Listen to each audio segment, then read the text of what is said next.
वेंकटाद्रिसमं स्थानं ब्रह्मांडे नास्ति किंचन वेंकटेश समो देवो न भूतो न भविष्यति। ओं नमो वेंकटेशाय।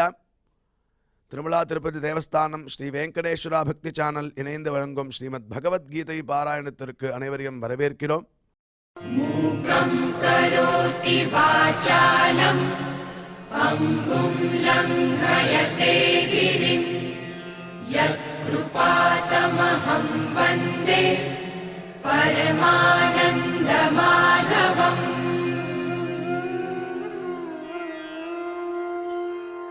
करारविन्देन पदारविन्दम् मुखारविन्दे विनिवेशयन्तम् वटस्य पत्रस्य पुटे शयानम् बालं मुकुन्दम् मनसा स्मरामि.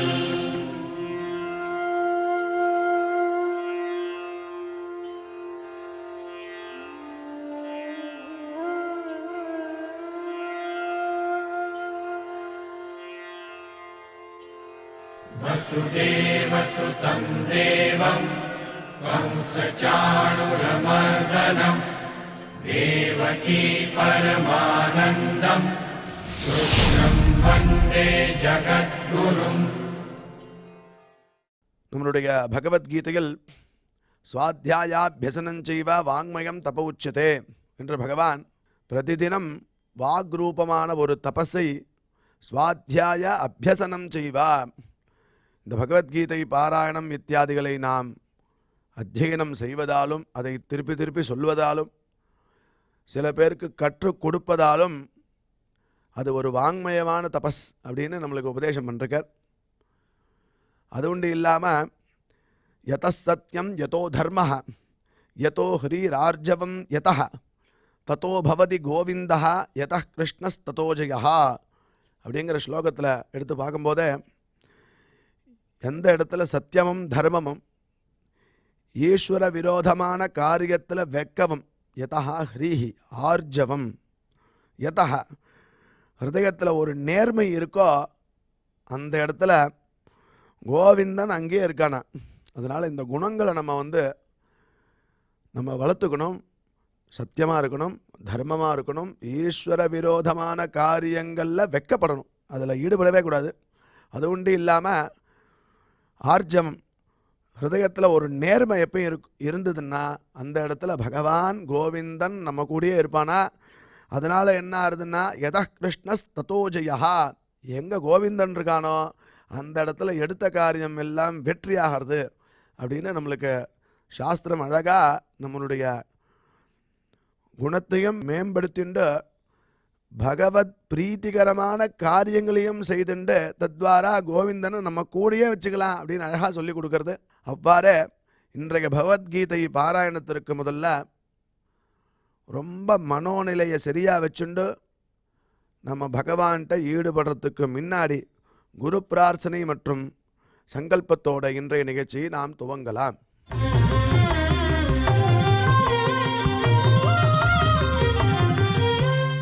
श्री गुरु प्रार्थना. गुरु ब्रह्मा गुरुर्विष्णुर् गुरुर्देवो महेश्वरः गुरुः साक्षात् परं ब्रह्म तस्मै श्री गुरवे नमः.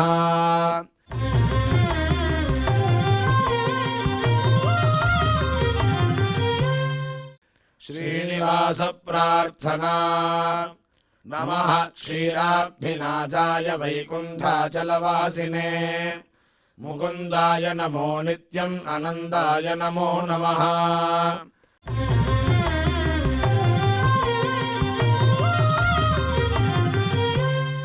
अथ श्रीमद्भगवद्गीता पारायण संकल्पः. श्रीमदादिवराह क्षेत्रे विराजमानस्य अखिलाण्डकोटि ब्रह्माण्ड नायकस्य श्रीपद्मावती जानेः भगवतः श्रीवेङ्कटेश्वर स्वामिनः दिव्यसन्निधौ जगद्गुरोः श्रीकृष्ण परमात्मनः अनुग्रहेण समस्त प्रपञ्चस्य विशेषतः भारतदेशस्य उत्तरोत्तर शुभसम्पत्समृद्ध्यर्थम् श्रीमद्भारतदेशगत तपस्विजन तपोबलवृद्धिद्वारा समस्तस्यापि मानवसमाजस्य सर्वारिष्टपरिहारार्थम् एतद्देशवासिनां सर्वेषां सज्जनानां योगक्षेमार्थं राष्ट्रविरोधिनां निबर्हणद्वारा जनानां चित्तशान्ति चित्तस्थैर्य सन्तोषादि अभिवृद्ध्यर्थम् एतद्देशवासिनां परस्परविद्वेष परस्परनिन्दा परस्परहिंसादीनां निवृद्ध्यर्थम् परस्परसौमनस्य सिद्ध्यर्थम् समस्तपापक्षयार्थम् श्रीमन्नारायणप्रीत्यर्थम् श्रीपरमेश्वरप्रीत्यर्थम् श्रीमद्भगवद्गीतायाः अखण्डपारायणम् करिष्यामहे।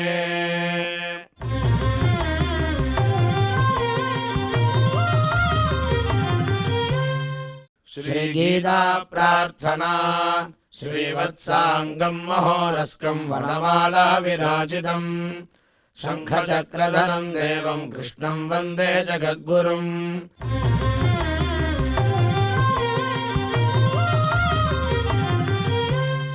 पार्थाय प्रतिबोधिताम् भगवता नारायणेन स्वयम् व्यासेन ग्रथिताम् पुराणमुनिना मध्ये महाभारतम् अद्वैतामृतवर्षिणीम् भगवतीम् अष्टादशाध्यायिनीम् अम्ब त्वामनुसन्ददामि भगवद्गीते भवद्वेषिणीम्।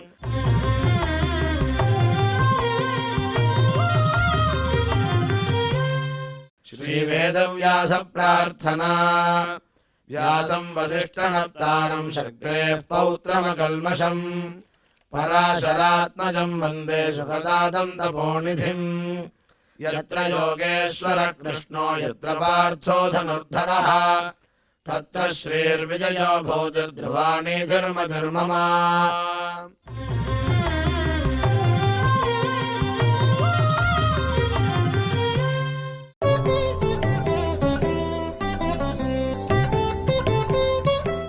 यस्य नाहङ्कृतो भावो बुद्धिर्यस्य न लिप्यते हत्वापि स इमान् लोकान् न हन्ति न निबध्यते வித்யா விந்ததே அமிர்தம் அப்படின்னு சொல்ல பிரகாரம் நாம் இதுவரை செய்த ஸ்லோகங்களுடைய அர்த்தத்தை நமக்கு டாக்டர் ஊவே அனந்தபத்மநாபாச்சாரியார் விவரிப்பார்.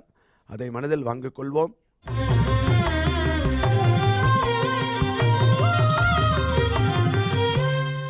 यस्य नाहं कृतो भावः बुद्धिर्यस्य न लिप्यते हत्वापि स इमान् लोकान् न हन्ति न निबध्यते. ओम नमो भगवते वेंकटेशाय. ரொம்ப அவசியம் நாம் தெரிந்து கொண்டு யோசித்து செயல்பட வேண்டியதான விஷயங்களை எல்லாம் பரமாத்மா இப்பொழுது நமக்கு சொல்லிக் கொண்டிருக்கிறான். நேற்றைய உபன்யாசத்தில் ஒன்று பார்த்தோம் நாம். அதாவது எல்லாவற்றையும் நான் தான் செய்கிறேன் நான் தான் செய்கிறேன் நான் தான் செய்கிறேன் என்று இருமாப்பு கொள்வதும் தவறு. இதுதான் 16வது ஸ்லோகத்துடைய பரமசாரம். 5 பேர் நமக்கு பிரவர்த்தகர்களாக இருக்கிறார்கள். அவர்கள் மூலமாகத்தான் நாம் ஒவ்வொரு காரியத்தையும் செய்து கொண்டு வருகிறோம் என்பதை உணர்வது சுமதியினுடைய காரியம். அதை உணராமல் இருப்பவன் யாரு? துர்மதி. அவனுக்கு ஒன்றும் விஷயம் தெரியல. பஷ்யத் அகிருத புத்தித்வாத் நச பஷ்யதி துர்மதி. அகிருத்த புத்தித்வாத் ஒரு பரம் போட்டான் பரமாத்மா. அகிருத்த புத்தின்னு அர்த்தம்னா அவனுக்கு கிளாரிட்டி ஆஃப் மைண்ட் கிடையாது. சில பேருக்கு அந்த எவ்வளவு விஷயங்களை நாம் சொன்னாலும் அவர்கள் ஒரு மைண்டு செட்டப்பில் இருப்பா. அவள் மைண்டில் ஒன்று யோசனை பண்ணி வச்சிருப்பா. அதையே தான் யோசிச்சுட்டு இருப்பா. அவன் மேலே எதையும் வேறு எதுவும் சொல்ல மாட்டான். அது புரிஞ்சுக்கவும் மாட்டான். ஒரு மைண்டை ஒன்று செட் பண்ணி வச்சுட்டாள்னா அதுலேருந்து அவளால் வெளில வர முடியாது. அது ரொம்ப பிரச்சனை அவளுக்கு. ஏன்பா இவ்வளோ இருக்கேப்பா இத்தனை சொல்கிறது சுவாமி, அதெல்லாம் சும்மா நான் தான் ஒன்றுத்தையும் எடுத்து பண்ணிட்டு இருக்கேன். உங்களுக்கு தெரியுமா? உங்களுக்கு இதை பிரத்யக்ஷ பிரமாணம்னு பேர். பிரத்யக்ஷத்தை தவிர்த்து வேறு எதையும் அவள் அக்செப்ட் பண்ணிக்கிறதுக்கு ரெடியாக இல்லை. பிரத்யக்ஷம் தான் அவளுக்கு பிரமாணமாக வச்சுருக்கா. சாஸ்திரத்தை அவள் பிரமாணமாக வச்சுக்க மாட்டான். காரணம் என்ன? பிடிவாதனா ஒரு அடமன்சி தான். புரிந்து கொள்ளக்கூடாது என்று தீர்மானித்தவர்களை நீங்கள் என்ன பண்ணாலும் கன்வின்ஸ் பண்ண முடியாது. சம்சயாத்மா வினசதி நாம் பெருமாள். எல்லாத்துக்கும் ஒரு சந்தேகம், தொட்டதுக்கெல்லாம் ஒரு சந்தேகம், தொட்டதுக்கெல்லாம் ஒரு பிரவೃತ್ತಿ. என்னடா இது இப்படி இருக்குமா, அப்படி இருக்குமா, இதை பண்ணலாமா, அப்படி பண்ணலாமா, இதை யோசிக்கலாமா, அப்படி யோசிக்கலாமா அப்படின்னு சில பேருடைய தானே பிரவೃತ್ತಿ. என்னடா இதுன்ட்டு. தத்ரைவம் சதி கர்த்தாரம் ஆத்மானம் கேவலம் துயா பஷ்யத்ய கிருத புத்தித்வாத் நச பஷ்யதி துர்மதிஹி. இந்த 5 பேர் செய்யும் காரியத்தில் தன்னை மாத்திரம் எந்த விதமான சப்போர்ட்டும் இல்லாத கர்த்தாவாக நினைப்பவன் துர்மதி. இது 3 ஸ்லோகத்தில் தீர்மானமான ஒரு அர்த்த விசேஷம். இந்த ஸ்லோகத்தில் என்ன பண்றான்? யஸ்ய நாஹங்கிருதோ பாவஹா புத்திஹி யஸ்ய ந லிப்யதே. யஸ்ய பாவஹா நாஹங்கிருதஹா யஸ்ய புத்திஹி ந லிப்யதே. லிப்யதே, லிப் லிப் இல்லையா? ஆங்கிலத்தில் லிப்புனா தெரியும் இல்லையா? ஏன் லிப் ஸ்டிக் அப்படின்றோம் இல்லை? லிப்யத்தை எல்லாம் சம்ஸ்கிருதம். இதுதான் ஆரிஜின். ஒத்துக்கிறதுக்கு மனசு வர மாட்டேன்றது. நமக்கு தள்ளெழுத்தா இல்லை நம்ம கிட்ட மாட்டின் முடிக்கிற அந்த பாஷைக்கு தள்ளெழுத்தான்னு தெரியல. தமிழில் கூட அழகான ஒரு வார்த்தை சொல்லுவா. நான் நாம், நான் நாம் அப்படின்னுவா. நான் என்று சொன்னால் ஒட்டாது, நாம் என்று சொன்னால் தான் ஒட்டும். கேள்விப்பட்டீங்களா? நான் அப்படின்னாச்சே 2 உதடு லிப் ஒட்டாது. நாம் லேபியல்ஸ், நாம் ஒட்டும். நான் சொன்னா ஒட்டாது, நாம் சொன்னா ஒட்டும். லிப் அப்படின்னா ஒட்டுறதுன்னு அர்த்தம். லிப்யதே ந கர்மணா லிப்யதே பாபகேன என்ற வேற சொல்றது. அவனுக்கு பாபங்கள் ஒட்டாது. யஸ்ய நாஹங்கிருதோ பாவஹா. நான் என்றதான அபிமானம் எவனுக்கு இல்லாமல் இருக்கிறதோ, நான் என்னும் அபிமானம் எவனிடத்தில் இல்லாமல் இருக்கிறதோ, யஸ்ய எவனுடைய புத்தியானது நலிப்யதே கர்மாவையும் அதனுடைய பலனையும் தன்னுடையதாக நினைக்கவில்லையோ, அதாவது கர்மாவுடைய பலன் தனக்கு ஒட்டும். எனக்கு அதுக்கு என்ன சார் சம்பந்தம்? கர்மாக்களினால பெருமாள் ஆராதிக்கிற பகவத் பிரீத்தியர்த்தம், அவ்வளவுதான் எனக்கு கர்மாவுக்கும் சம்பந்தம். அதுக்கு மேலே எனக்கு சம்பந்தம் இல்லை. என்னுடையது அன்று என்று நினைக்கிறானோ ஹத்வாபி ச இமான் லோகான் நஹந்தி நடிபத்யதே. அத்தகைய தியாகி, கவனிங்கோ, அத்தகைய தியாகி என்ன தியாகம்? பல தியாகம் பண்ணினவன். கர்மாக்களை செய்து அதனுடைய பலனை பகவதர்ப்பணம் செய்தவன். அந்த தியாகியானவன் இமான் லோகான் ஹத்வாபி, போர்க்களத்தில் யுத்தத்தில் இவர்கள் அனைவரையும் கொன்றாலும் நஹந்தி நடிபத்யதே, அவன் கொன்றவன் ஆக மாட்டான்.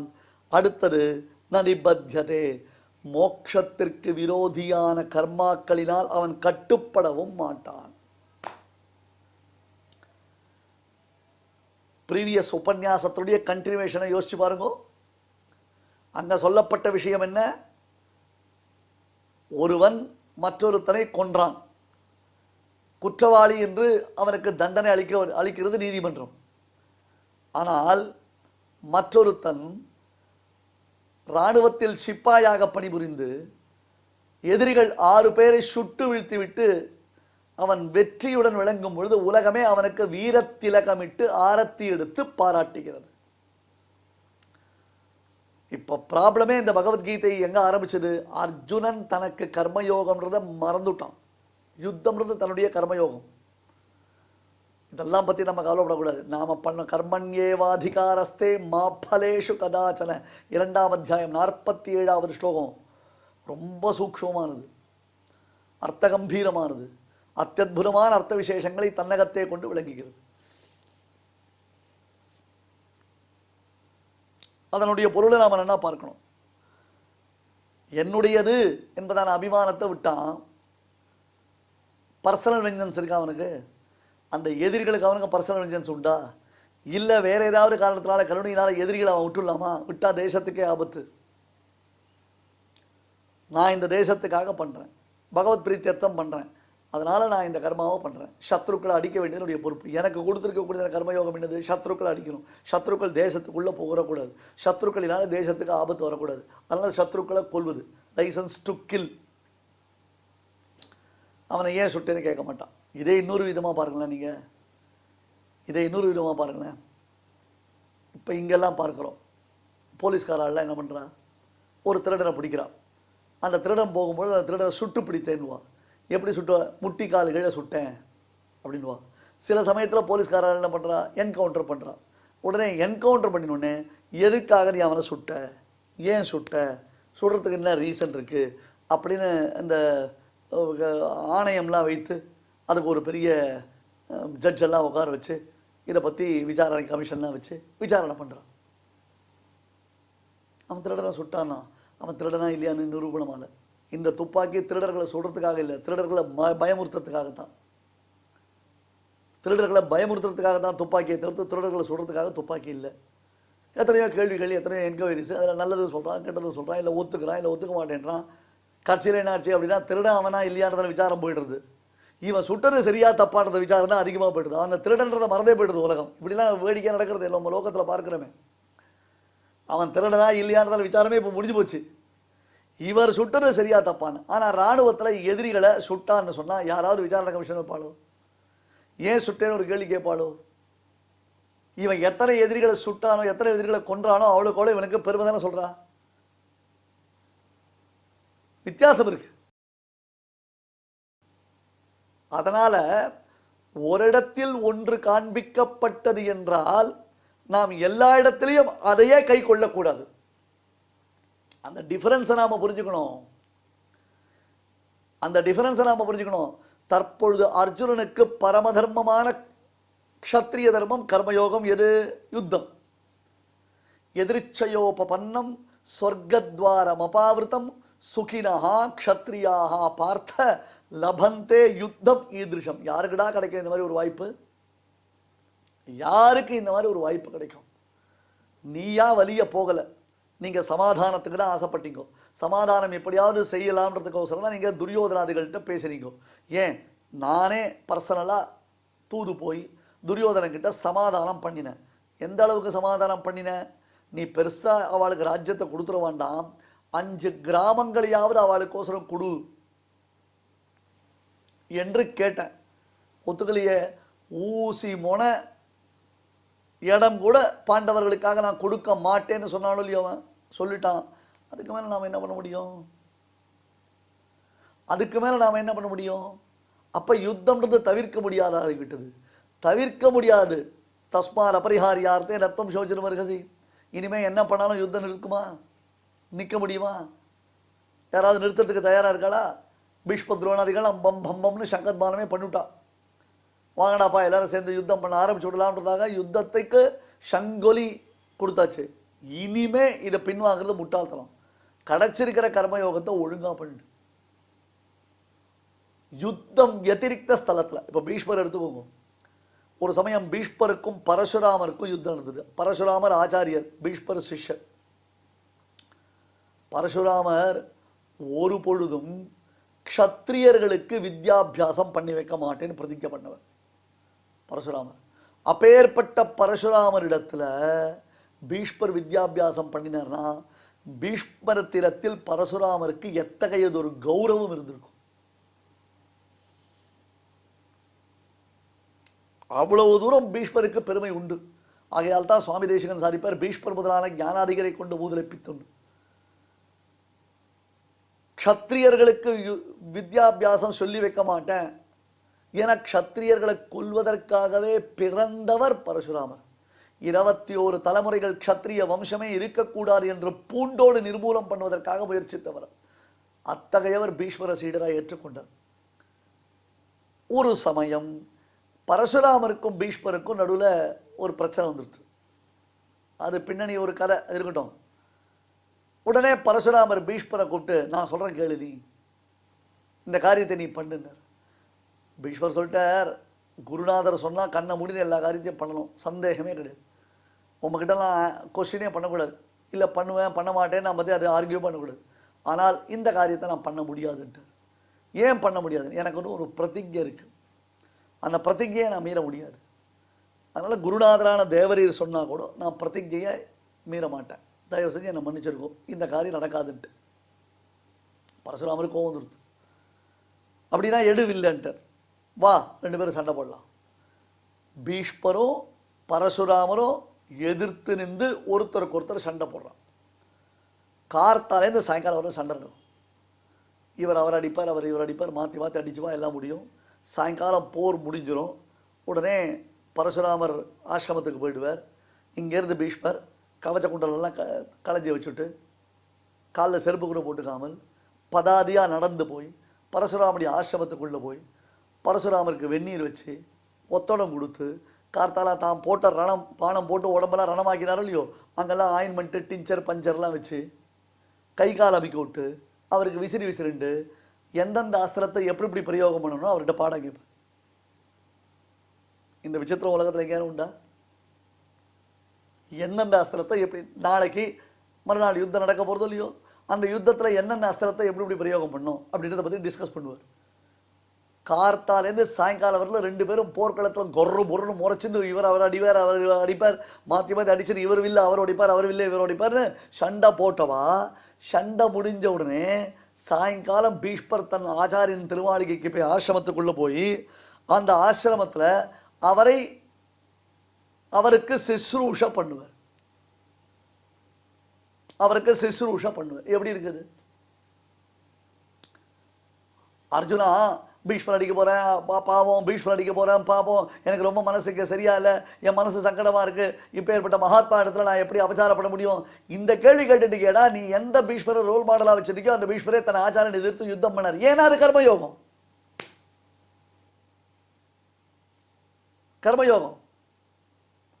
நான் ஆச்சாரிய கைங்கரியம் பண்ணுறேன், அந்த ஆச்சாரிய கைங்கரியம் பண்ணுறதுனால நான் சந்தியாவனம் பண்ண மாட்டேன்னு ஒருத்தர் சொல்லலாமா? நான் இன்னைக்கு ஃபங்க்ஷனில் அட்டன் பண்ணிட்டு இருக்கேன், ஃபெஸ்டிவல் அட்டன் பண்ணிட்டு இருக்கேன், அதனால் நான் கர்மயோகம் பண்ணல அப்படின்னு ஒருத்தர் சொல்லலாமா? அதனால தான் எதிர்ச்சயோபபன்னம் நான் வருவான் இந்த வார்த்தையை யூஸ் பண்ணினான். யூ டிடன்ட் எக்ஸ்பெக்ட், உனக்கு அது நீ ஒன்று அறியாமல் அது கிடைச்சிருக்கு, கிடைக்காத ஒரு பெரிய ஆஃபர், கிடைக்காத ஒரு பெரிய வாய்ப்பு உனக்கு கிடைச்சிருக்கு. இப்போ நீ என்ன பண்ணணும்? கர்மயோகத்தில் பற்றுதல் உடையவனாக, யஸ்ய நாஹங்கிருதோ பாவா புத்திஹி யஸ்ய ந லிப்யதே, எவனுடைய பாவமானது எண்ணமானது நாஹங்கிருதா நான்றதான அபிமானத்தில் இல்லாமல், யஸ்ய புத்திஹி ந லிப்யதே, எவன் கர்மாவையும் பலனையும் தன்னுடையதாக நினைக்காமல் இருக்கிறானோ, சத்யாகி. இப்போ பாருங்க, போரில் வீரமரணம் அடைந்தவர் தான் நாம தியாகி சொல்லிட்டு இருப்போம். ஆனால் போரையே கர்மயோகமாக செய்பவனுக்குத்தான் தியாகி என்பதாக பேர். இவர் செய்த தியாகம், தேசத்திற்காக இவர் செய்த தியாகம் அப்படின்னு கதையெல்லாம் சொல்றோமோ இல்லையோ. ஆனால் இங்க சொல்லிட்டார் பாருங்க, என்னுடையது அன்று என்று நினைத்து அதனுடைய பல தியாகம் பண்றானே, சஹா தியாகி சத்யாகி ஹத்வாபி ச இமான் லோகான், இந்த உலகம் முழுவதையும் கொன்றாலும். கர்மயோகத்தை செய்யும் க்ஷத்ரியன் போரில் இப்பொழுது 18 அக்ஷௌகிணி சைன்யமும் எதிர்த்து வருகின்றது. லட்சக்கணக்கான கோடிக்கணக்கான வீரர்களை கொல்லப் போகிறான் அர்ஜுனன். அப்படியே அவன் கொன்றாலும் இமான் லோகான் நஹந்தி ந நிபத்யதே, இந்த உலகம் முழுவதையும் அவன் கொன்றால் கூட நஹந்தி கொல்பவன் ஆவது இல்லை, ந நிபத்யதே மோட்ச விரோதியான கர்மாக்கள் அவனை பந்திப்பது இல்லை. டெக்னிக்கலாக புரிஞ்சுக்கணும். இன்ஃபேக்ட் இந்த எக்ஸாம்பிளில் பார்த்த விஷயம் என்ன, ஒருத்தன் இன்னொருத்தனை கொலை பண்ணிட்டாலே அவனுக்கு ஆயுள் தண்டனைன்னு சொல்கிறான். ஆனால் இராணுவ வீரன் எவ்வளவுக்கு என்கவுண்டர் பண்ணுறானோ, எவ்வளவுக்கு எதிரிகளை அவன் பந்தாடுகிறானோ, இவன் 100 பேரை சுட்டுக்கொண்டான், இவன் 1000 பேரை சுட்டுக்கொண்டான், அப்படின்னாதான் அவனுக்கு பெருமை. அவனுக்கு பெருமை. ஆனால் அவன் கொன்ற எதிரியினுடைய பேர் கூட அவனுக்கு தெரியாது. அவனை பத்தி எந்த விவரமும் தெரியாமல் இவன் பண்ணினான். ஏன்? போர்க்களத்தில் தன்னை அவன் ஒரு வீரனாக்கி கொண்டிருக்கிறான். அந்த யுத்த தர்மத்தை இவன் ஃபாலோ பண்ணிட்டான். ஆகையால் தான் பகவத்கீதை விரிவுரை அடியனுடைய ஆச்சாரியனிடத்தில் படித்துக் கொண்டிருந்த சமயம், அந்த சமயத்தில் இந்த ஸ்லோகத்தினுடைய அர்த்த விசேஷங்கள் அவர் உபதேசித்துக் கொண்டிருந்தார். அப்பொழுது எனக்கு ஒரு சந்தேகம் வந்தது. ரொம்ப சிறுபிள்ளைத்தனமாக சந்தேகம்லாம் கேட்பவன் நான் தான். நான் கேள்வி கேட்டேன், கரெக்டு, இப்போ போர்க்களத்தில் யுத்தம் பண்ணினா அது கர்மயோகம்னு நீங்கள் சொல்கிறீங்க. அதே சமயத்தில் இப்போ தீவிரவாதிகள்னு சில பேர் சொல்கிறோம், பயங்கரவாதிகள்னு சில பேர் சொல்கிறோம். இப்போ அவளுடைய போர்லாம் எத்தகையது? போரில் ஒருத்தன் மரணம் அடைந்தானேனால் அவனுக்கு வீர மரணம்னு சொல்கிறோம்ல. போரில் ஒருவன் மரித்தானேனால் அவனுக்கு வீர மரணம்னு சொல்கிறோமே. அப்போ இந்த பயங்கரவாதிகள் தீவிரவாதிகள்லாம் எப்படின்னுச்சு? அதுக்கு எங்கள் சுவாமி சிரிச்சுட்டே பதில் சொன்னார், நீயே அவளுக்கு பேர் வச்சுட்ட. வீரன்றதுக்கு சப்தத்திற்கும் பயங்கரவாதி தீவிரவாதின்றதுக்கும் வித்தியாசம் இருக்கு. தேசத்துக்காக போராடுறவன், தேசத்தில் இருக்கக்கூடிய மக்கள், மற்ற தேசத்தில் இருக்கக்கூடிய மக்கள் அவளை மதிக்கக்கூடியவன். இப்பயே கூட பாருங்க, வார் ஃபீல்டில் சிவிலியன்ஸ் வந்துட்டாங்கன்னா அந்த சிவிலியன்ஸை காப்பாற்ற வேண்டியதில் பொறுப்பு 2 சைடு மிலிட்டன்ஸுக்கும் உண்டு இல்லையா? சாதாரண மக்கள் வந்துட்டாங்கன்னா அவளை காப்பாற்ற வேண்டியது அவளுடைய பொறுப்பு. சிப்பாய்களுக்குள்ள ஒருத்தருக்கு ஒருத்தர் சண்டை போடலாமே தவிர்த்து சாமானிய மனிதர்களை வச்சுக்கூடாது. இன்னும் மனித கேடயத்தை உபயோகப்படுத்தக்கூடாது. மனித கேடயம், மனிதர்களை ஷீல்டாக யூஸ் பண்ணக்கூடாது. அதெல்லாம் யூஸ் பண்ணுறவா யாரு? நியாயமில்லாத வழியில் போராடுபவர்கள். நியாயத்திற்காக போராடவும் மாட்டா, நியாயமான வழியிலையும் போராட மாட்டா. அத்தகையவர்களுக்கு யுத்த தர்மம்ன்றதே கிடையாது. யுத்த தர்மம்னு இருந்தால்தான் அதுக்கு கர்மயோகம் வரும். யுத்தத்தில் தர்மமே இல்லாமல் யுத்தம் பண்றவாளுக்கு எப்படி கர்மயோகம் வரும்? நோக்கம் என்னன்றதை நாம பார்க்கணும். இன்னொன்று, மற்றவர்களுக்கு என்ன இடையூறு? ஒன்று பாருங்க, சரியோ தப்போ, மகாபாரத யுத்த எதனால குருக்ஷேத்திரத்தில் நடந்தது அப்படி சொன்னா, அந்த காலத்தில் குருக்ஷேத்திரம்ன்றது அவ்வளோ பெரிய மைதானம், மேன்லெஸ் கிரவுண்ட். அது இங்க சண்டை போட்டோம்னா ஊர்ல உலகத்தில் இருக்கிறவங்களுக்கு பிரச்சனை வரும். மேன்லெஸ் கிரவுண்டு, மக்களே இல்லாத இடத்துல போய் சண்டை போட்டோம்னு சொன்னா, நெக்ஸ்ட் தீர்த்த வசதி இருக்கணும், அத்தனை பெட்டாலியன்ஸ் தங்கிறதுக்கு கூடாரங்கள் அமைச்சிருக்கணும், பல காரியங்கள் நடக்கும். ஸோ பொதுமக்களுக்கு இடையூறு இல்லாமல், யாரோ ஜெயிக்க போறா யாரோ தோற்க போறா, எப்படி தான் அது அதனுடைய ரிசல்ட் தெரிய போகுது. ஆனால் பொதுமக்களுக்கு இதனால் பிரதிபந்தகம் எல்லளவும் ஏற்படக்கூடாது என்பதை தீர்மானித்து அவ செயல்பட்டான். அதனால தான் மகாபாரத யுத்தத்தில் யுத்த தர்மம்ன்றது இருந்தது. அந்த யுத்த தர்மம்ன்றது பல இடத்துல மீறப்பட்டது. இப்பொழுதும் கூட இரு நாட்டு உறவுகளில் வரச்சே போர்க்குற்றவாளிகள்னு ஒரு பேர் வச்சிருப்பா. அந்த போர்க்குற்றவாளிகளுடைய பரிமாற்றம், அந்த போர்க்குற்றவாளிகளை எப்படி நடத்தணும்ன்றதுல தர்மத்தை மீறின காரியங்களை சில நாடுகள் பண்ணிட்டு இருக்கு. போர்க்கைதிகள்னு பேர் அவளுக்கு. அந்த போர்க்கைதிய பிரிசனர்ஸ், எங்க சோல்ஜர்ஸ், இந்த தேசத்து வீரன் எதிரி தேசத்து எதிரி நாட்டில் அவன் கைது செய்யப்படுவான். அப்ப கைது செய்யப்பட்டால் அவனை எப்படி நடத்தணும்? அதுக்குன்னு சில வழிகள் இருக்கு. போர்க்கைதிகள், போர் வீரர்களில் கைதிகளாக்கப்பட்டார்களேயானால் அவர்கள் இந்த விதத்தில் நடத்தப்பட வேண்டும். சாதாரண குற்றவாளிகளைப் போல் அவர்களை நடத்தக்கூடாது. இதெல்லாம் பைலாஸ் இருக்கு, ரெகுலரேஷன்ஸ் இருக்கு. அதை எல்லா நாடுகளும் கடைப்பிடிக்கிறாளா இல்லையானது அடுத்த கேள்வி, அதை அப்புறம் பார்த்துக்கலாம். ஸோ எல்லாத்துலேயும் ஒரு தர்மம் இருக்கு, எல்லாத்துக்கும் ஒரு ப்ரொசீஜர் இருக்கு, பைலாஸ் இருக்கு. அந்த அதிக்கிராந்தம் வந்ததுன்னா அப்படி கேட்டால் அது தர்மத்தை மீறின காரியம். அந்த காலத்தில் எல்லாரும் தர்மத்தை மீறினதற்கு பயப்பட்டான். நாம் ஒரு பொய் பேசிட்டோம்னா ராத்திரி பகல் தூங்காம பயந்தான். அப்படி இல்லை. ஈஸ்வரன் தான் முக்கிய கர்த்தா. இதை புரிஞ்சுக்கோ. பேசிக்காக உனக்கு தெரிய வேண்டிய விஷயம் என்ன? ஈஸ்வரன் தான் முக்கிய கர்த்தா. நான் செய்யவில்லை, எனக்காக செய்யவில்லை, செய்யும் கர்மா என்னை சார்ந்ததும் அல்ல என்பதாக ஒரு தெளிவு எவனுக்கு வருகிறதோ அவன் யுத்தத்தில் பீஷ்மாதிகளை மட்டுமல்ல எல்லா ஜீவாத்மாக்களை கொன்றாலும், ஏன்னா ஒருத்தரை கொன்னா வரக்கூடிய பாபத்தை காட்டிலும் 10 பேரை கொன்னா வரக்கூடிய பாபம் அதிகம் தானே, வித்தியாசம் இருக்கோ இல்லையோ. நீ பீஷ்மாதிகளை கொள்றதுக்கே பயந்துட்டு இருக்க. இப்போ உன் எண்ணம் என்ன, பீஷ்மாதிகளை விட்டுட்டு மீதி பேரை கொண்டா பாபம் இல்லைன்னு நினைச்சிட்டு இருக்கியா? இல்ல பீஷ்மாதிகளையும் கொன்று மற்றவர்களையும் கொன்றா, மற்றவர்களை கொன்றால் எனக்கு பாபம் வராது, பீஷ்மாதிகளை கொன்றால் பாபம் வரும் நினைச்சிட்டு இருக்கியா? பெருமாள் எப்படிலாம் செக் மந்திர் போடுறா மாதிரி இப்படி மாற்றி மாற்றி கேட்கறான் பெருமாள். பீஷ்மாதிகளையும் கொன்று மற்றவர்களையும் கொன்றால் மற்றவர்களை கொன்ற பாபம் வராது, பீஷ்மாதிகளை கொன்ற பாபம் வரும் என்று நினைக்கிறாயா?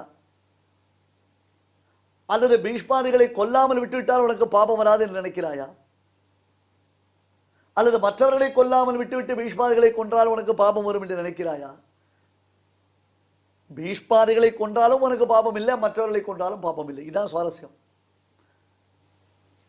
இதான் சுவாரஸ்யம். அந்த படைத்தளபதியை இந்த ஒரு சாதாரண சிப்பாய் ஒருத்தன் கொண்டுட்டான் அப்படின்னு கேட்டா இந்த சிப்பாய்க்கு கவர்மெண்ட்ல மெடல் கொடுப்பான். அந்த அவ்வளோ பெரிய படைத்தளபதியை நீ எப்படா சுட்டு கொன்ன அப்படின்னு கேட்பாவா? கேட்பாள் இல்லையோ? அதனால்தான் கீழ்ஸ்லோகத்துக்கு இருக்கிற வித்தியாசம். கீழ்ஸ்லோகத்தில் யார் துர்மதின்னு சொன்னான், இந்த ஸ்லோகத்தில் யார் சுமதின்னு சொல்றான் பெருமாள். அதுல யார் துர்மதின்னு காமிச்சான், இதுல யார் சுமதின்னு காமிச்சான். இமான் லோகான் ஹத்வாபி, யுத்த பூமியில் க்ஷத்ரியன் தன்னுடைய எதிரிகள் அனைவரையும் அழித்தாலும் அவனுக்கு தோஷம் சம்பவிக்காது. அதுக்காக யாரை வேண்டுமானாலும் எங்கு வேண்டுமானாலும் எப்படி வேணாலும் நான் கொண்டுட்டு அடிச்சுட்டு நான் ஒன்றும் பண்ணலையே பெருமாள் தானே பண்ணார், நான் ஒன்றும் பண்ணலையே பெருமாள் தானே பண்ணார், நீங்கள் என்ன சொன்னீங்க 5 காரணம் இருக்குன்னு, அந்த மாதிரி தான் இது ஒன்று சொல்லிட்டு போயிடக்கூடாது. அது தப்பு. போர்க்கள பூமி என்பது வேறு, எதுக்கும் சாமானிய தர்மம்ன்றது வேற, விசேஷ தர்மம்ன்றது வேற. சாமானிய தர்மம்ன்றது வேற, விசேஷ தர்மம்ன்றது வேற. இந்த பக்கம் நோ என்ட்ரி அப்படின்னு போட்டிருப்பா, ஒர்க்கிங் டேஸ்னு போட்டிருப்பா. அப்போ ஹாலிடேஸில் அது நோ என்ட்ரி இல்லை, அது விசேஷ தர்மம். ஒர்க்கிங் டேல இந்த பக்கம் நோ என்ட்ரி, ஏன் அது உண்டு. அது போலத்தான் எந்த நீதியாக இருந்தாலும் எந்த சாஸ்திரமாக இருந்தாலும் அதில் நாம் ஒரு தெளிவை அடைகிறோம். நாயம் ஹந்தி ந நிபத்யதே யஸ்ய நாஹங்கிருதோ பாவஹ புத்திஹி யஸ்ய ந லிப்யதே ஹத்வாபி சைமான் லோகான் நஹந்தி ந நிபத்யதே. ஸ்ரீமதே பகவதே பாஷ்யகாராய நமஹ. இப்பொழுது அடியேன் சொல்றதை எல்லாரும் திருப்பி சொல்லுங்க. யஸ்ய நாஹங்கிருதோ பாவஹ, यस्य नाहङ्कृतो भावः, புத்திர்யஸ்ய ந லிப்யதே, बुद्धिर्यस्य न लिप्यते, ஹத்வாபி ச இமான் லோகான் हत्वापि स इमान् लोकान् நஹந்தி ந நிபத்யதே. हन्ति न निबध्यते. இப்பொழுது நாம் அனைவரும் சேர்ந்து பாராயணம் செய்யலாம். यस्य नाहङ्कृतो भावो बुद्धिर्यस्य न लिप्यते, हत्वापि स इमान् लोकान् न हन्ति न निबध्यते. தெய்வத்தை ஆராதிக்கும் உன்னதமான வழிகளில் முக்கியமானது பகவன் நாம சங்கீர்த்தனம். அதனால் என்ன ஏற்படுகிறது என்று கேட்கலாம் இல்லையா? புண்ணியம் ஒன்று ஏற்படுகிறது. அது ஒன்று இல்லாமல் பகவானுக்கு பிரீத்தியானது ஏற்படுறது. இதை பற்றி பார்த்தோன்னா கிம் சம்பாத்தியம் மனுஜைஹி அப்படின்னு பகவத் பாதால் பிரஷ்னோத்தர ரத்ன மாளிகா அப்படிங்கிற ஒரு கிரந்தத்தில் கேட்குறார். கிம் சம்பாத்தியம் மனுஜைஹி, மனிதர்களால் எது சம்பாதிக்கப்பட வேண்டியது? அந்த கேள்விக்கு பகவத் பாதாலே பதில் சொல்கிறார். வித்யா வித்தம் பலம் யசா புண்ணியம். வித்யா கல்வி, அடுத்தது வித்தம் பணம், பலம் பலம்னா ஆரோக்கியம் வர்றதுக்கு உண்டான சக்தி, யசா புகழ், அடுத்தது புண்ணியம். நம்ம என்ன நினச்சிட்டுருக்கோம், பகவான் ஆராதிக்கிறதா இருந்தால் எதுவுமே வேண்டாம் அப்படின்னு நினச்சிட்டுருக்கோம். அப்படி இல்லை. வெல்த்து ஹெல்த்து இது ரெண்டுமே முக்கியம். ரெண்டுத்தையும் நம்ம வளர்க்கணும். ஒரு சமயத்தில் வெல்த்தையும் வளர்க்கணும், ஹெல்த்தையும் வளர்க்கணும். அதோடு சேர்ந்து ஸ்பிரிச்சுவல் அதையும் வளர்க்கணும். அதாவது ஆன்மீக விஷயமான சமாச்சாரமும் வளரணும். நம்மளே வளர்ந்துட்டுருக்கணும் அப்படிங்கிறது தெரியறது இல்லையா? ஆரோக்கியம் பலம் வளரணும்னா நடக்கணும், குளிக்கணும். குளிக்கிறதுனால 10 விதமான லாபம்னு சொல்கிறார். குணாதிஷ ஸ்நானபரஸ்ய சாதோ. பலம் எப்படி வளரும் அப்படின்னா ಗುಣಾದಶ ಸ್ನಾನಪರಸ್ಯ ಸಾಧೋ ரூபஞ்ச தேஜா பலஞ்ச சௌச்சம். ரூபம் வளருமா, தேஜஸ் வளரும், பலம் வரும். ரூபஞ்ச தேஜா பலஞ்ச சௌச்சம். 4வது சௌச்சம். சௌச்சம்னா சுத்தி, அந்தःகரண சுத்தி, பகிஷுத்தி. அந்தःகரண சுத்தி மானசம் ஸ்நானம் விஷ்ணு சிந்தனம் அப்படின்னு சொன்னோம், ஏற்கனவே பார்த்தோம். அதனால் விஷ்ணு சிந்தனம் பண்ணுறதுனால கோவிந்த கோவிந்த கோவிந்தான்னு குளிக்கணும். குளிக்கிறதுனால என்ன ஆகுது, மானசமான ஒரு ஸ்நானம் ஏற்படுறது, சுத்தி வருது. சுத்தி வந்து அது அழுக்கெல்லாம் போக்குறதுங்கிறார். பகிஷுத்திக்கு நம்ம எல்லாம் சோப்பு தேய்க்கிறோம், அரப்பு தேய்க்கிறோம், மண்ணு தேய்க்கிறோம், அவ சௌகரியம். அடுத்தது ஆயுஷ்யம். 5வது ஆயுஷ்யம், ஆரோக்கியம். ஆயுஷ்யம்னா புரியுறது உங்களுக்கு, ஆரோக்கியம்னு புரியுறது. அலோலுபத்துவம், இது செய்யணும் இது செய்யக்கூடாது அப்படிங்கிறது வருதான் புத்தி குளிக்கிறதுனால. அலோலுபத்துவம், துஸ்வப்னகாதா, கெட்ட கெட்ட கனவெல்லாம் போகிறது. தபஸ்ச மேதா, தபஹா 9 தபஸ் அப்படிங்கிறார். மேதா புத்தி சக்தி வளருது. இதுக்கெல்லாம் காரணமாக பலம் இருக்குது. பலமே இல்லைன்னா ஸ்நானம் பண்ண முடியாது இல்லையா? அது பலத்தை சம்பாதனம் பண்ணணும். பலம் யசா, அதுக்கு மேலே ಮನಶುದ್ಧಿ ಇಲ್ಲದವಗೆ ಮಂತ್ರದ ಫಲವೇನು. ಮನಶುದ್ಧಿ ಇಲ್ಲದವಗೆ ಮಂತ್ರದ ಫಲವೇನು. ತನು ಶುದ್ಧಿ ಇಲ್ಲದವಗೆ ತೀರ್ಥದ ಫಲವೇನು.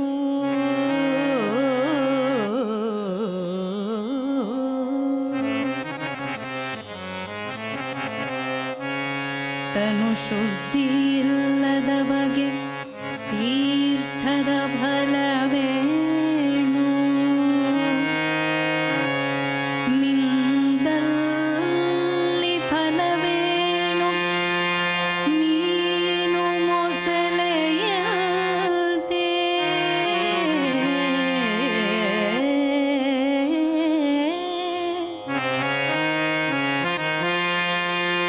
ಮಿಂದಲ್ಲಿ ಫಲವೇನು, ಮೀನು ಮೊಸಳೆಯಂತೆ.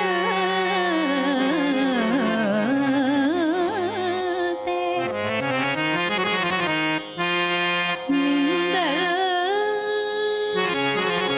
ಫಲವೇನು, ಶ್ರೀಶೈಲದ ಕಾಕಿಯಂತೆ.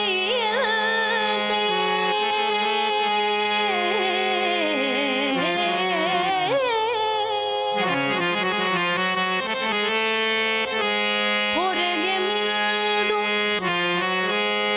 ಒಳಗೆ ಮೀಯದವರ ಕಂಡು, ಹೊರಗೆ ಮಿಂದು ಒಳಗೆ ಮೀಯದವರ ಕಂಡು, ಒಳಗೆ ಮಿಂದು ಒಳಗೆ ಮೀಯದವರ ಕಂಡು, ಬೆರಗಾಗಿ ನಗುದಿತ್ತ ಪುರಂದರ ವಿಠಲ.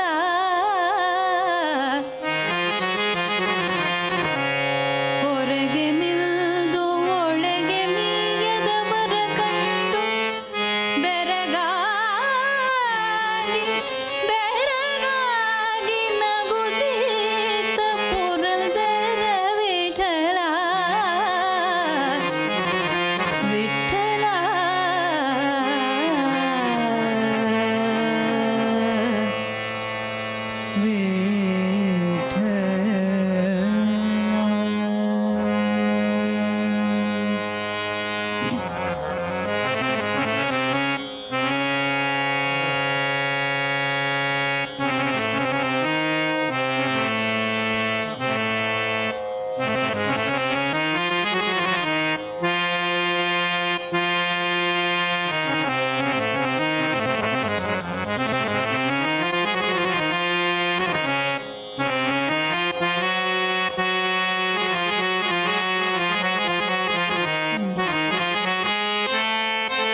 ಭಿಕ್ಷಕ್ಕೆ ರಾಗಿ ತಂದಿದ್ಯಾ ರಾಗಿ ತಂದಿದ್ಯಾ ಭಿಕ್ಷಕ್ಕೆ ರಾಗಿ ತಂದಿದ್ಯಾ ಭಿಕ್ಷಕ್ಕೆ ರಾಗಿ ತಂದಿದ್ಯಾ ಭಿಕ್ಷಕ್ಕೆ ರಾಗಿ ತಂದಿದ್ಯಾ ರಾಗಿ ತಂದಿದ್ಯಾ ಭಿಕ್ಷಕ್ಕೆ ರಾಗಿ ತಂದಿದ್ಯಾ ಭಿಕ್ಷಕ್ಕೆ ರಾಗಿ ತಂದಿದ್ಯಾ ಭಿಕ್ಷಕ್ಕೆ ರಾಗಿ ತಂದಿದ್ಯಾ ಯೋಗ್ಯರಾಗಿ ಭೋಗ್ಯರಾಗಿ ಭಾಗ್ಯವಂತರಾಗಿ ನೀವು ಯೋಗ್ಯರಾಗಿ ಭೋಗ್ಯರಾಗಿ ಭಾಗ್ಯವಂತರಾಗಿ ನೀವು ರಾಗಿ ತಂದಿದ್ಯಾ ಭಿಕ್ಷಕ್ಕೆ ರಾಗಿ ತಂದಿದ್ಯಾ ಭಿಕ್ಷಕ್ಕೆ ರಾಗಿ ತಂದಿದ್ಯಾ ಭಿಕ್ಷಕ್ಕೆ ರಾಗಿ ತಂದಿದ್ಯಾ ಅನ್ನದಾನವ ಮಾಡುವರಾಗಿ ಅನ್ನದಾನವ ಮಾಡುವರಾಗಿ ಅನ್ನ ಛತ್ರವ ಮಿಟ್ಟವರಾಗಿ ಅನ್ನದಾನವ ಮಾಡುವರಾಗಿ ಅನ್ನ ಛತ್ರವ ಮಿಟ್ಟವರಾಗಿ ಅನ್ಯವಾದಗಳ ಬಿಟ್ಟವರಾಗಿ ಅನ್ನದಾನವ ಮಾಡುವರಾಗಿ ಅನ್ನ ಛತ್ರವ ಮಿಟ್ಟವರಾಗಿ ಅನ್ಯವಾರ್ತೆಗಳ ಬಿಟ್ಟವರಾಗಿ ಅನ್ಯವಾರ್ತೆಗಳ ಬಿಟ್ಟವರಾಗಿ ಅನುದಿನ ಭಜನೆಯ ಮಾಡುವರಾಗಿ ರಾಗಿ ತಂದಿದ್ಯಾ ಭಿಕ್ಷಕ್ಕೆ ರಾಗಿ ತಂದಿದ್ಯಾ ಭಿಕ್ಷಕ್ಕೆ ರಾಗಿ ತಂದಿದ್ಯಾ ಭಿಕ್ಷಕ್ಕೆ ರಾಗಿ ತಂದಿದ್ಯಾ ಯೋಗ್ಯರಾಗಿ ಭೋಗ್ಯರಾಗಿ ಭಾಗ್ಯವಂತರಾಗಿ ನೀವು ಯೋಗ್ಯರಾಗಿ ಭೋಗ್ಯರಾಗಿ ಭಾಗ್ಯವಂತರಾಗಿ ನೀವು ರಾಗಿ ತಂದಿದ್ಯಾ ಭಿಕ್ಷಕ್ಕೆ ರಾಗಿ ತಂದಿದ್ಯಾ ಭಿಕ್ಷಕ್ಕೆ ರಾಗಿ ತಂದಿದ್ಯಾ ಭಿಕ್ಷಕ್ಕೆ ರಾಗಿ ತಂದಿದ್ಯಾ ಭಿಕ್ಷಕ್ಕೆ ರಾಗಿ ತಂದಿದ್ಯಾ ಭಿಕ್ಷಕ್ಕೆ ರಾಗಿ ತಂದಿದ್ಯಾ ಭಿಕ್ಷಕ್ಕೆ ರಾಗಿ ತಂದಿದ್ಯಾ ಭಿಕ್ಷಕ್ಕೆ ರಾಗಿ ತಂದಿದ್ಯಾ. இந்த நிகழ்ச்சியில் இதுவரை நாம் பாராயணம் செய்த ஸ்லோகங்களில் ஏதேனும் அக்ஷர தோஷம் இருந்திருந்தால் அதை நிவர்த்திக்கும் பொருட்டு பகவானிடம் க்ஷமா பிரார்த்தனை செய்வோம்.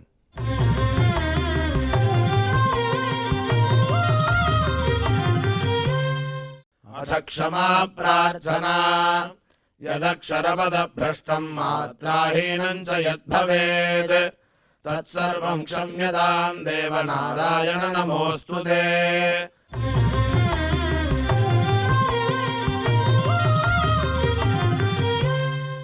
अथ भगवत्समर्पणम् कायेन वाचा मनसेन्द्रियैर्वा बुद्ध्यात्मना वा प्रकृते स्वभावात् करोमि यद्यत् सकलम् परस्मै नारायणायेति समर्पयामि।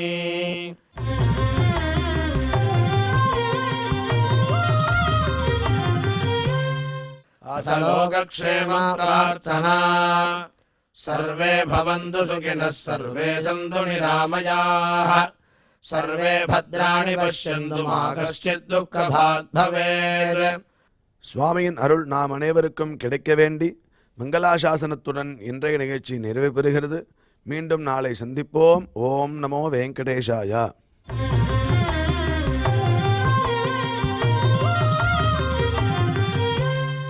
अथ मङ्गलम् श्रियः कान्ताय कल्याणनिधये निधयेऽर्थिनाम् श्रीवेङ्कटनिवासाय श्रीनिवासाय मङ्गलम्.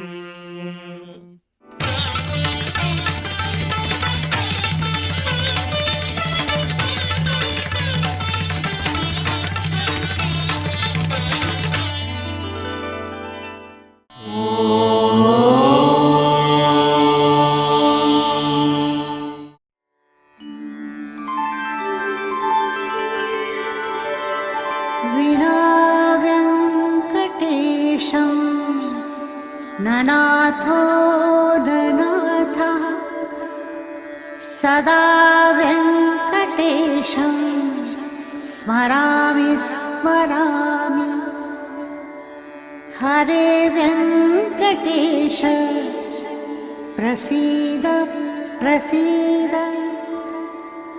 प्रियं वेङ्कटेश प्रयच्छ प्रयच्छ